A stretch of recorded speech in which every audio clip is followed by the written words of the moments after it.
Chicago has been probably the most active city in the United States in support of the museum.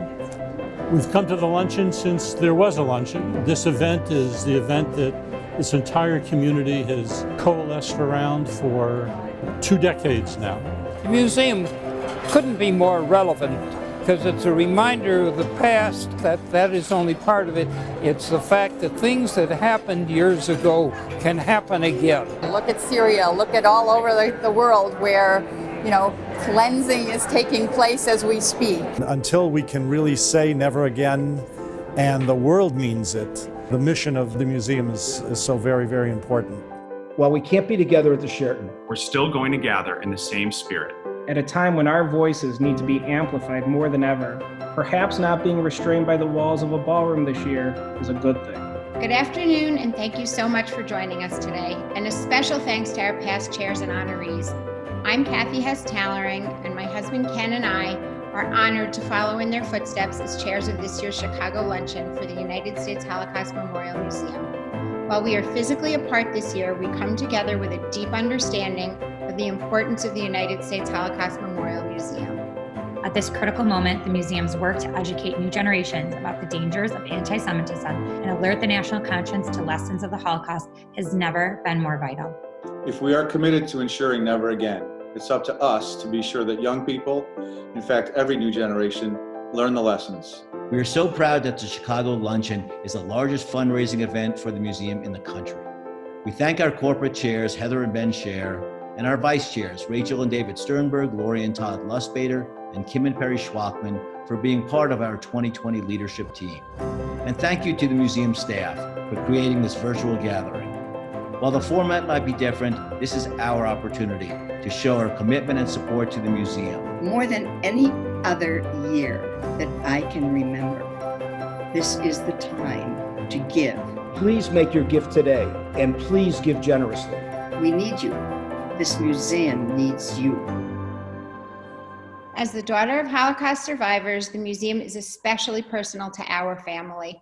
So too is this year as we mark the 75th anniversary of the end of World War II and the world's confrontation with the searing truth of the Holocaust. Let's watch. It is an honor and privilege to commemorate the 75th anniversary of the end of World War II in Europe with you. Really, the end of 2 wars. A military one over territory in Germany's genocidal war against the Jews. Erwin Haber was on a transport from Malines, Belgium to Auschwitz on August 4th, 1942, when he threw 2 letters from the train. Dear Finder, I am a Jewish boy who was caught in Brussels. I am part of a transport of Jewish children who are deported to Poland.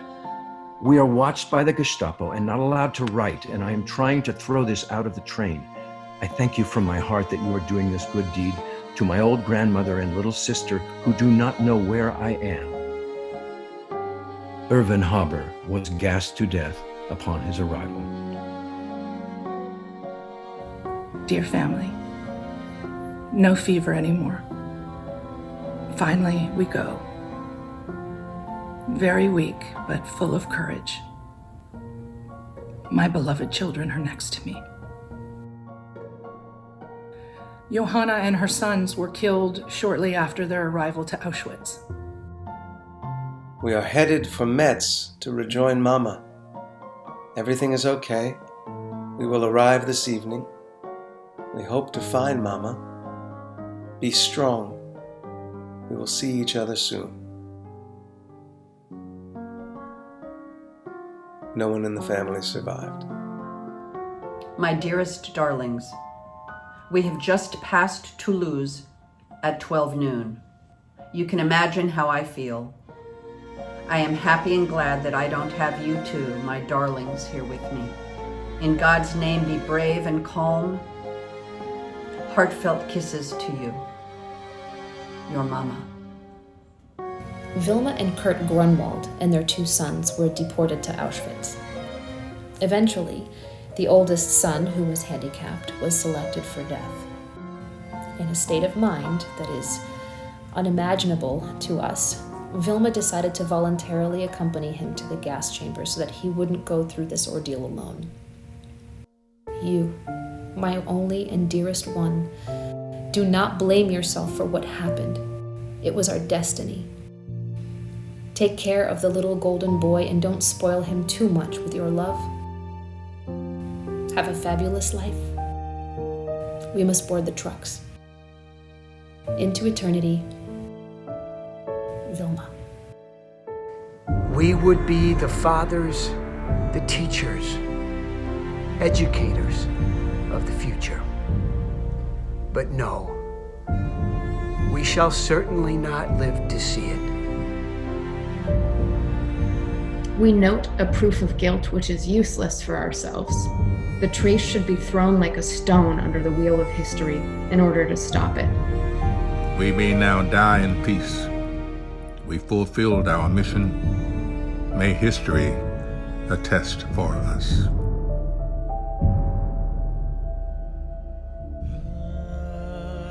In the spring of 1945, American troops in Germany and Austria came upon concentration camps at Buchenwald, Dachau, Nordhausen, Mauthausen, and Ohrdruf. The soldiers saw the camps with their own eyes, and the truth was undeniable. The things I saw beggar description. The visual evidence and verbal testimony of starvation, cruelty, and bestiality were overpowering. Inside the fence, there were hundreds and hundreds of people crowding. I was 13 years old. I could worm my way through them to get to the front. We heard a voice telling us, "You are free." It's undescribable, unbelievable. The first minutes, it was magic. It was a miracle. It was a cocktail of happiness. I think I remember shouting and waving, and then I collapsed unconscious. These people were scheduled to die, and the preparations were so efficient from the standpoint of disease and starvation. There isn't much that can be done about it. So hungry. I remember being so hungry. We were so isolated, cold, abandoned by the world. A little girl, doubled with the gnawing pains of starvation, cried pitifully for help. Everywhere we turned, the pathetic cry of "Wasser, Wasser" met our ears. So that was the first time I saw Americans, American young soldiers, feeding us, dressing us. They were wonderful. They were the best people that I can imagine. Dear Mother, anything you hear about that place, you can believe. It is not propaganda. It's all the truth, as I saw it with my own eyes.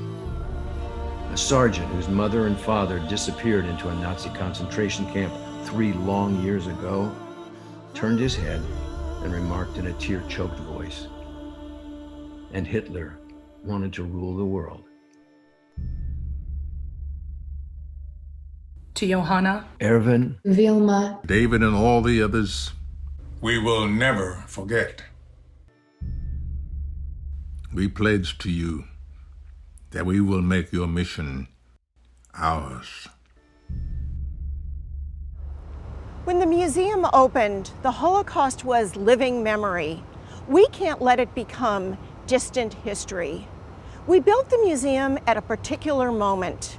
We planted a flag. We put a powerful, enduring marker here on America's National Mall. The memory is now in our hands, in your hands. The challenge is, what are we going to do with it? Memory was never meant to be contained in this building. It was meant to be unleashed as a force for change. Anti-Semitism and hate didn't start with the Holocaust, nor end with it. They are relentless problems, and we too must be relentless. Because the world always changes, but human nature never does. Right now, we face a perfect storm: rising hate, growing social media, declining history education. So just when we're giving human beings more power than ever before to influence and be influenced, we're not preparing them for this unprecedented responsibility. That's why history matters, especially Holocaust history. And that's why we're building something new, a global digital enterprise. COVID temporarily closed the museum, but it opened new possibilities.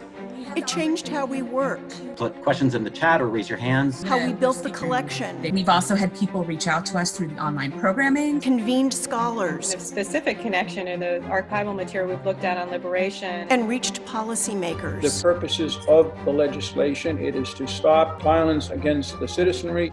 Meeting this challenge has made us better and stronger. And we're serving more people now than ever before. And nowhere has the impact been greater than in the shift to an all-digital educational enterprise. How would we suggest teachers use the timeline activity for remote instruction when teaching online? So teachers could assign students to read a specific individual profile The card. most important audience for the museum in terms of education is youth.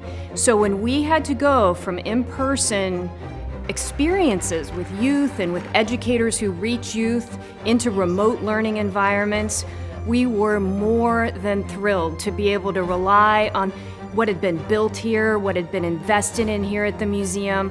We had digital collections, we had digital educational resources, but we had to think about how to make those appropriate and adapt them for these remote learning environments. Eastern Florida State College would like to express our gratitude. Just a huge thank you for all of the resources for myself and for the teachers across Tennessee. Regularly reaching out to me as a faculty member and asking what I needed, what they could do for me. Lessons and unit plans, Facebook Live sessions. I took advantage of the Ask a Librarian sessions. I found the Experiencing History portal really very helpful. The live digital lectures was a great way for us to stay connected. And I found myself looking for those types of resources to assign to students. Students with uneven internet connections dispersed across the state could nonetheless continue to access high quality content. And that for us was really exciting because we knew that that was immediate needs. But we also wanted to think about, is it just for the moment, or can this help us in the long run? For example, in the summer, we would normally bring 250 teachers to the museum to learn about content and pedagogy. When we asked those teachers, would you come if we did it in a virtual format, they said yes. Today, I welcome you to a very different conference than the one we all envisioned. Word spread, and before we knew it, we had over 1,000 educators. 4 times as many were able to attend. And when we heard that there were teachers from Bethel, Alaska, Mobile, Alabama, and Paint Lick, Kentucky, we knew that we had achieved something really special. Educators from all around the world came together to receive quality Holocaust education from the museum. I don't know what I would do during this time without you. These were all resources that made a difference in teachers' daily lives. And it also has made a difference in how we move forward as teachers.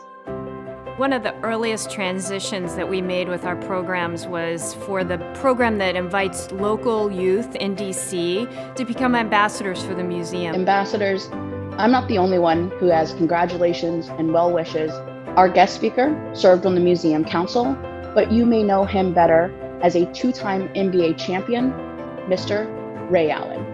I want to take this moment to say I'm amazed by you all. I'm encouraged. I'm thankful. And each one of you young people has an opportunity to determine what our futures are going to be.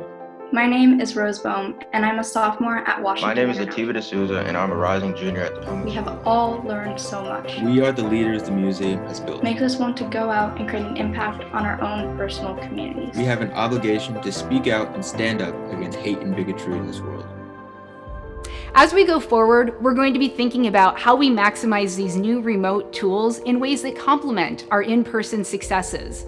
But whether we're engaging remotely or in person, the museum is going to continue to engage leaders who are so central to the health of our democracy. Welcome to week 3 of Crisis Leadership and National Security. Since the spring, we've run programs for international military officers, senior level government and military leaders, as well as police, prosecutors, lawyers, and judges. It would be impossible not to bring it up, right? It is what is on everyone's mind right now. We create meaningful remote educational experiences for our audiences, and it's only going to enhance our capacity to lead not only nationally, but also globally.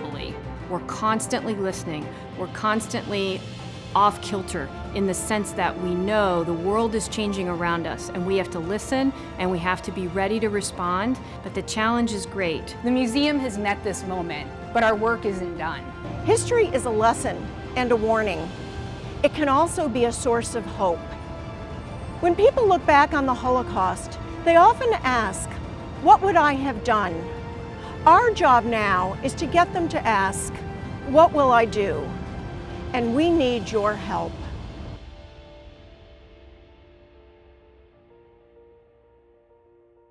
The work that we have just seen is made possible because of very, very generous donors like you.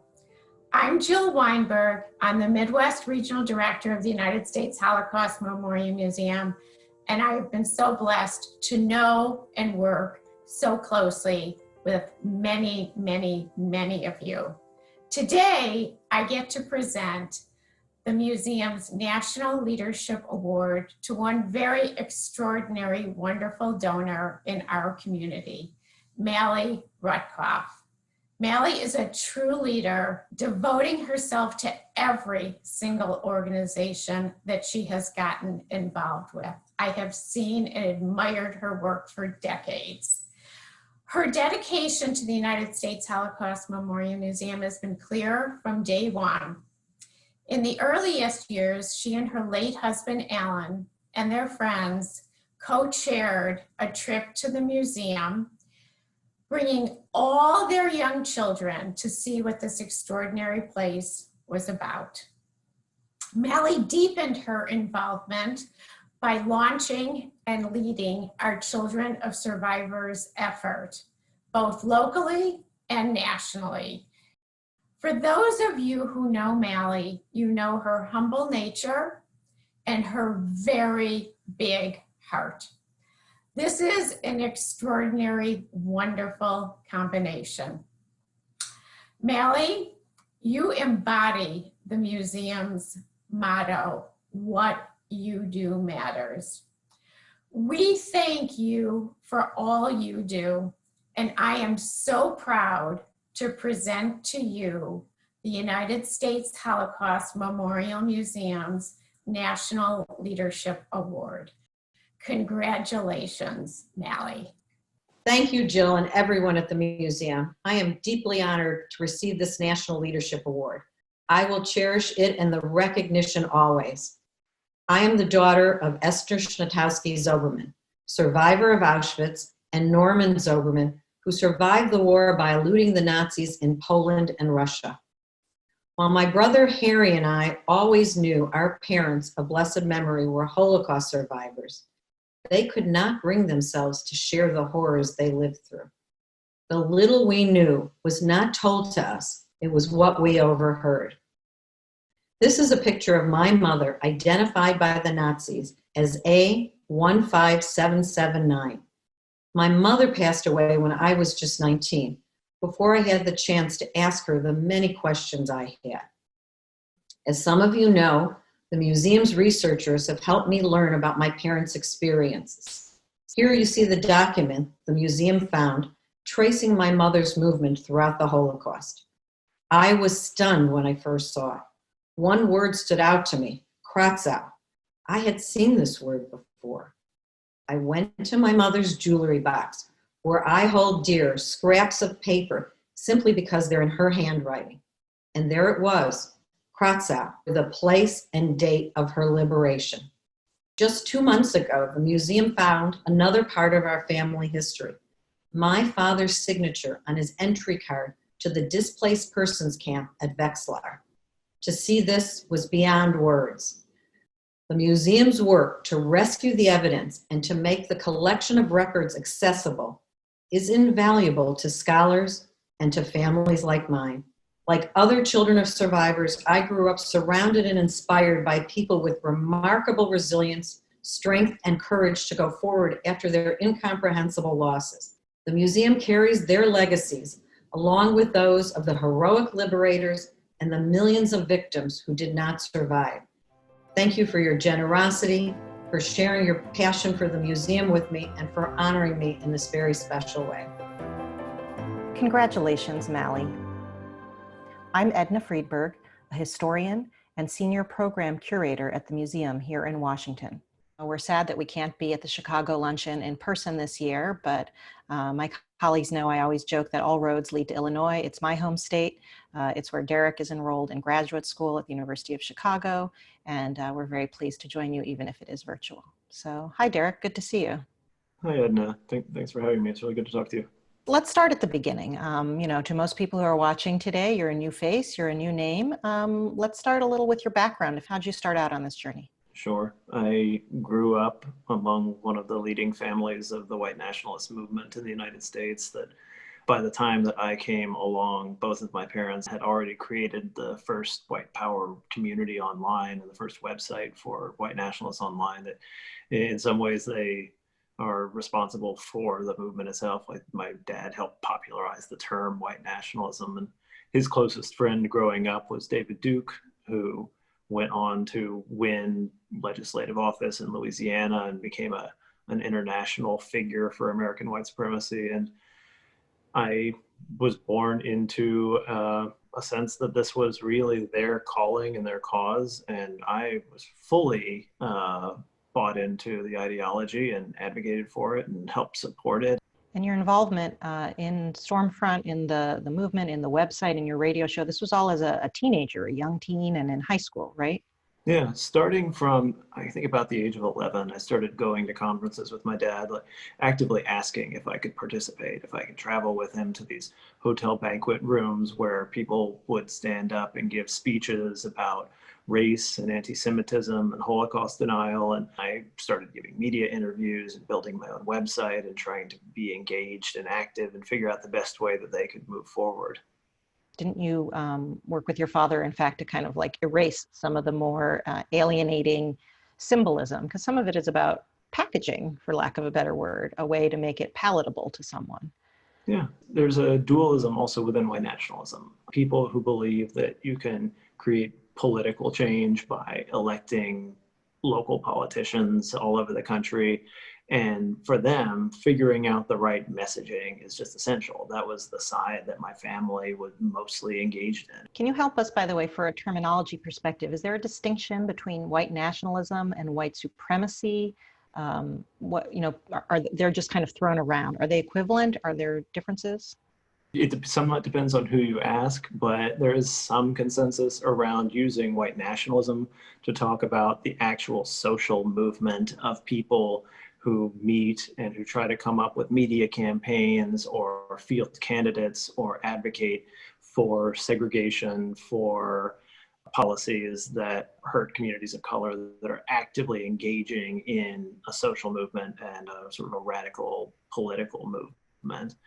And white supremacy then can refer to the broader society, more general racist ideas. I'll say, in speaking to you previously, you helped me in a way that I had not understood before to think about the ways that this might be an attractive worldview. Could you share some of that with us today, please? I think that is sort of encapsulated in the way that white nationalists are so focused on themselves and their own movement. They'll talk constantly about their need to fight for others and their need to stand up against the forces of evil. And that sense of purpose and drive and camaraderie that comes from those sort of events it's the entire world.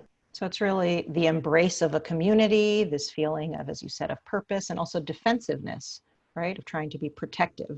Yeah, a sense of threat. I think it is an ideological movement, so there are some core beliefs. Foremost among them is anti-Semitism and a belief in a global Jewish conspiracy to annihilate white people. but also a lot of things about race being biological and IQ and crime statistics being predicted by race. And you have to buy into all these things to be a part of this ideological activist movement. I think it's important to understand within that worldview, there's this very strong belief that my family and other activists within the white nationalist movement have, that they are continuing the American legacy, that this country was founded as a white supremacist nation, that it was founded in slavery, that it was founded in segregation. I think it's very tempting to think about white nationalism only as a very, very fringe, violent movement like the Tree of Life shooter or someone like that, when in fact probably the vast majority of people don't do criminal activity. There's no firm line between those two sides of it. There are people in this movement, my family was largely central to this, who thought that they could create the right message and politically affect the country in pushing it toward in racist directions.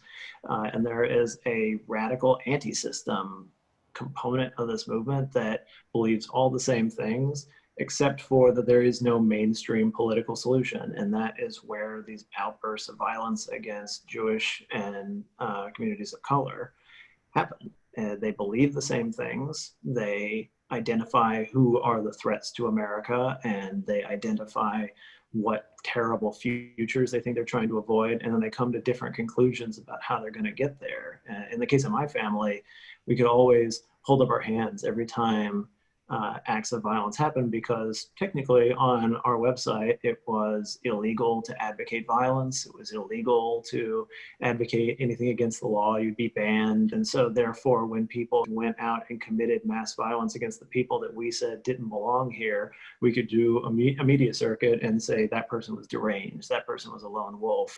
And to this day, my family and other people advocating this sort of political white supremacy say they have no culpability. Help me unpack this a little. Where do Jews fit into this worldview versus other people of color or other so-called races? What is their place in the orbit? White nationalists talk about their hatred of Jews as much, if not more, than they talk about their belief in race and their desire for global segregation. There is almost no white nationalist movement without this fundamental idea that Jewish people in the world are actively engaged in a global conspiracy to embrace immigration. This belief that Jewish people hate, quote unquote, white people. It's always anti-Semitism that is at the center of this whole ideology. Tell us about when and how this shifted in your life. You renounced it, but that's not the kind of thing that happens, boom, overnight. What were some of the triggers for you? It was years in this small liberal arts college that is the whole nexus. And I do want to emphasize, though, that it was years. Everyone in my family went to college. And a big part of that was so you could be a better white nationalist, because there are credentials that society expects, and you need to be a better arguer and writer. And to be clear, I really showed up at college not expecting or hoping for anybody to change my mind. I thought white nationalism was just irrefutable, and I wanted to go to become better at white nationalism, even if I didn't really buy into academia. But the real experience was of a change of who mattered. There was a lot of facts, a lot of debates, a lot of arguments, and after many years of the experience, I ultimately had to renounce it. But if you really want to crystallize the most short version of my experience, and what I think is probably universal to what we mean when we say somebody really changed their beliefs, is I expanded the circle of the connections and the people who were important to me, who I considered, who I listened to, and who I felt some kind of responsibility for. Did people know who you were? Did they know your background? So that first semester at college, nobody knew my background. Nobody confronted me, consequently. I had built all these relationships with people who I was essentially lying to, because they would tell me about their experiences with hatred and racism or anti-Semitism in the world, and then I would listen, but I would not tell them about what I had advocated, what I believed up until that time. And you were essentially outed, right? After the first semester, I was outed. I was off campus. So I ended up watching this as a growing email thread that was larger than anything that I had ever seen posted, where there was this campus-wide debate. And the two early sides to this that formed almost immediately were people who said, we condemn him, we want to make it clear what our values are, and we are not here to make it safe or comfortable for white supremacists. And the other side of this debate was, maybe we can engage. Maybe we have this time and the space to try to convince him otherwise. That was the space that I came back to. And it was really through personal relationships, through friendships, with people who engaged with you, who wrestled with you, who argued with you, right? Yeah, there was one student in particular who I had gotten to know during that semester when I was there. He was observantly Jewish, and he hosted Shabbat dinners in his dorm every Friday night. And when I came back to campus, very early on, he sent a text saying, what are you doing on Friday night? And he invited me into the space. And I expected it to be kind of a one-off. I also expected to be ambushed, and I was honestly kind of prepared for it. But instead, when I got there, Matthew, who was hosting the dinners, had told everybody not to bring it up. It was just a sort of ecumenical kind of space where people from different backgrounds and people from different religious beliefs and people from just sort of the dorms next door who wanted a nice meal would come together, and that it was just their identities that proved to be a huge part of my experience, because it wasn't a one-off. I kept coming back, and I kept having these long conversations with Matthew about everything except white nationalism. So you start returning for these Shabbat dinners. And then in 2013, you decide to do something really very public and brave. Tell us about that, please. Right. I attended these dinners as regularly as they happened for years. The following two and a half years that I was at the campus, it was through the people I met there outside of the dinners, in particular one person, Allison Gornick, and we got to know each other slowly. And her first questions were, one, are you willing to talk about this? Because I wouldn't bring it up at dinners. And when I said yes, the question was, how can you condone this? How can you square it in your own head? And a lot of those 2 years of conversations following that was going to work on bad statistics, because white nationalists try to say that race is biological, and it's a complicated topic. Like, we talk about race as a social construct, but Allison went to work talking about what genetics means, what population groups mean. White nationalists try to say that crime is correlated and predicted by race, and it's a real abuse of statistics. And so piece by piece, on the evidence front, it just dismantled my worldview. Coming to grips with people who I now had a connection to, who I cared about, who were now a part of my community in some way, meant that the final choice was, if I don't believe this, I believe it's wrong, and I believe it is harmful, that I couldn't just go quietly into the night. And so the final choice in 2013 was to write an open letter condemning this movement and explaining how that had happened and how I'd come to that conclusion. I mean, obviously, you love your family, and you were part of a very close-knit community. That must have been a very lonely and scary thing to do. The really difficult thing was cutting off connections with everybody who had been important to me up until the time I was 19, 20 years old. And so it was sort of like walking out into a void. It was this breaking from everything I'd known before. And then ultimately, my parents' choice that we needed to be able to stay in touch. And so we don't talk frequently. We talk on holidays and birthdays or when there's family news, but we have the ability, which I really, really value. I feel like you have had, in the most extreme sense, the experience of what a university campus is meant to be. It's meant to be a place of liberal ideas. And I don't mean liberal in terms of left on the political spectrum or progressive, but a place of open exchange, of debate. You sometimes talk with students today, you meet with high school students, with college students from a different place. How do you feel about that idea of the inquiry and the liberalism? The way I think about this is, I am a powerful advocate for free speech.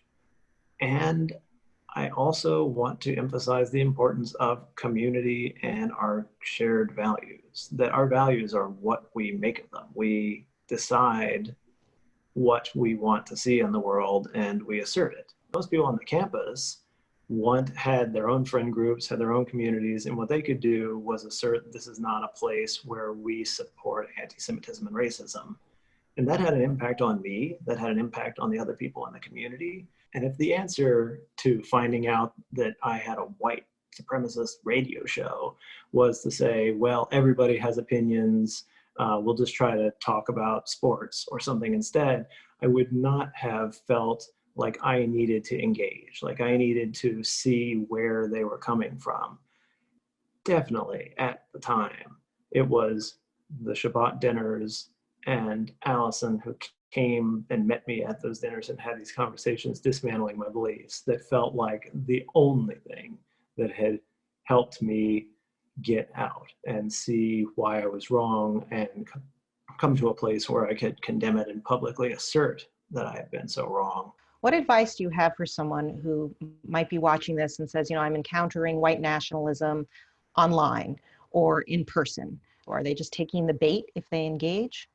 I think we should really ask ourselves, like, what is our relationship to other people? What is our network? I think it's going to be a lot less effective if you decide you're going to go online and start fighting people in the comments section and telling them that anti-Semitism is wrong.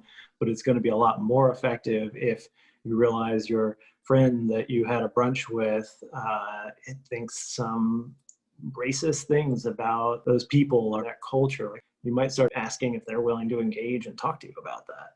Our beliefs are rooted in our identities, in our communities.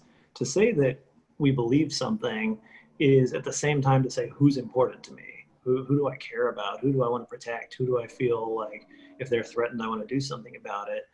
And so if you want to change somebody's mind on something that's that important to them, you're not just trying to change the facts, you're trying to change how they see themselves and who they see themselves connected to.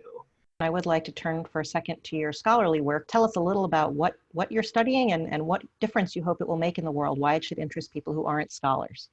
There's something universal about people identifying who is like me and who is not like me, but that in every culture, in every place, it is completely malleable about how they're going to define that. And so when the huge divisions that we have in the world now and the consequences they have for people, it's really important, I think, that we understand that all has a history. And in the last few years, I have focused my efforts on understanding where we get these ideas of race and racism. As a closing question, I just hoping you could reflect a little bit about what an institution like ours, like the Holocaust Museum, means to you, why you've chosen to partner with us, and why you think this history is significant for young people in the United States to learn about today.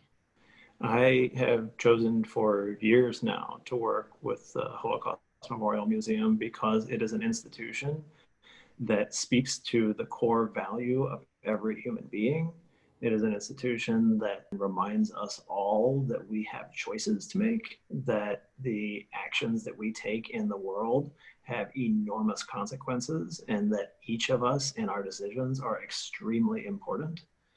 And I don't think there is a more fundamental message than that it is not the history and the dark parts of our past, it is the choices that we have upcoming, that we are always making as individuals and as a society that are important to think about and to make as moral of a choice as we can every day.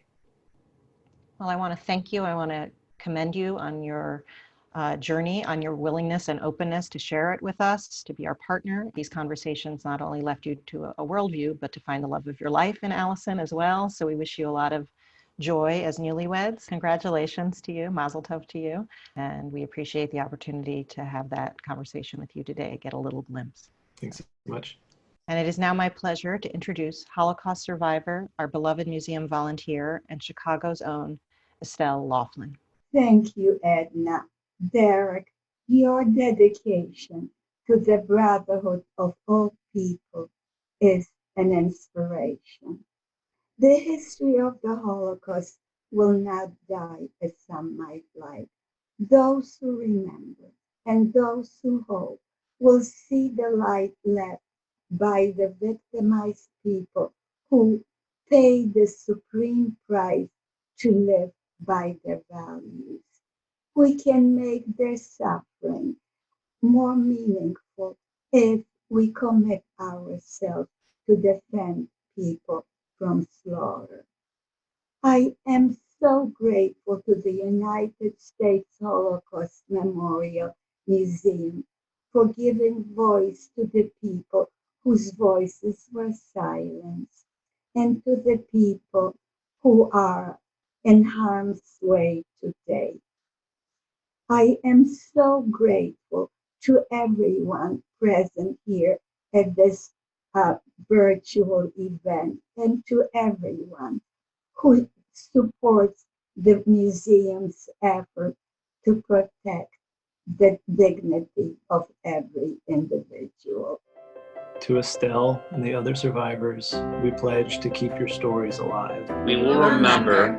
We will remember. We will remember. We will remember. We will remember. We will remember. We will remember. We will remember. It's not enough just to care about what's happening. We must act. I want to share some very exciting news. We have a matching gift that will match every dollar given at the same level at 50 cents on the dollar, but more importantly, every dollar of gift given above last year's gift will be matched dollar for dollar. Your gift can count for so much more today. As you can see on the screen, there are many opportunities for you to give. Please give the most you can.